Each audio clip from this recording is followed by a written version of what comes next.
নমস্কার, আমি মৌমিতা। আমার কবিতা পাঠ চ্যানেলের সকল শ্রোতা এবং দর্শক বন্ধুকে জানাই আমার নমস্কার এবং আন্তরিক শুভকামনা। আজ কবিগুরু রবীন্দ্রনাথ ঠাকুরের যে কবিতাখানি আপনাদের শোনাতে এসেছি তা হলো আফ্রিকা। চলুন শুনি রবীন্দ্রনাথের আফ্রিকা। উদ্ভ্রান্ত সেই আদিম যুগে স্রষ্টা যখন নিজের প্রতি অসন্তোষে নতুন সৃষ্টিকে বার করছিলেন বিধ্বস্ত, তার সেই অধৈর্যে ঘন ঘন মাথা নাড়ার দিনে রুদ্র সমুদ্রের বাহু প্রাচী ধরিত্রীর বুকের থেকে ছিনিয়ে নিয়ে গেল তোমাকে, আফ্রিকা। বাঁধলে তোমাকে বনস্পতির নিবিড় পাহারায়, কৃপণ আলোর অন্তঃপুরে। সেখানে নিভৃত অবকাশে তুমি সংগ্রহ করছিলে দুর্গমের রহস্য, চিনছিলে জল স্থল আকাশের দুর্বোধ সংকেত। প্রকৃতির দৃষ্টি অতীত জাদু মন্ত্র জাগাচ্ছিল তোমার চেতনাতীত মনে।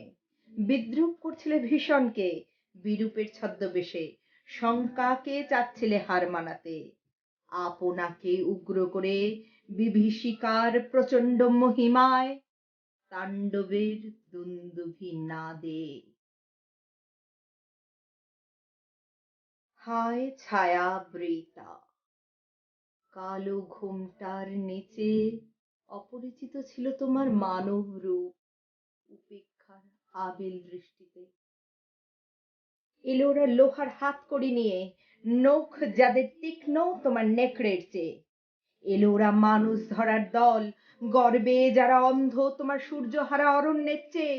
সভ্যের বর্বর লোভ নগ্ন করলো আপন নির্লজ্জ অমানুষতা তোমার ভাষাহীন ক্রন্দনে। বাষ্পাকুল অরণ্য পথে পঙ্কিল হলো ধূলি তোমার রক্তে অশ্রুতে মিশে। দস্যু পায়ে কাটামারা জুতোর তলায় বিভৎস কাদার পিণ্ড চিরচিহ্ন দিয়ে গেল তোমার অপমানিত ইতিহাসে। সমুদ্র পারে সেই মুহূর্তেই তাদের পাড়ায় পাড়ায় মন্দিরে বাজছিল ঘণ্টা। সকালে সন্ধ্যায় দয়াময় দেবতার নামে শিশুরা খেলছিল মায়ের কোলে। কবির সঙ্গীতে বেজে উঠছিল সুন্দরের আরাধনা। আজ যখন পশ্চিম দিগন্তে প্রদোষকাল ঝঞ্ঝা বাতাসের ঊর্ধ্বশ্বাস, যখন গুপ্ত গহ্বর থেকে পশুরা বেরিয়ে এলো, অশুভ ধ্বনিতে ঘোষণা করলো দিনের অন্তিম কাল। এসো যুগান্তের কবি, আসন্ন সন্ধ্যার শেষ রশ্মিপাতে দাঁড়াও ওই মানহারা মানবীর দ্বারে, বলো ক্ষমা করো। হিংস্র প্রলাপের মাঝে সেই হোক সভ্যতার শেষ পুণ্যবাণী।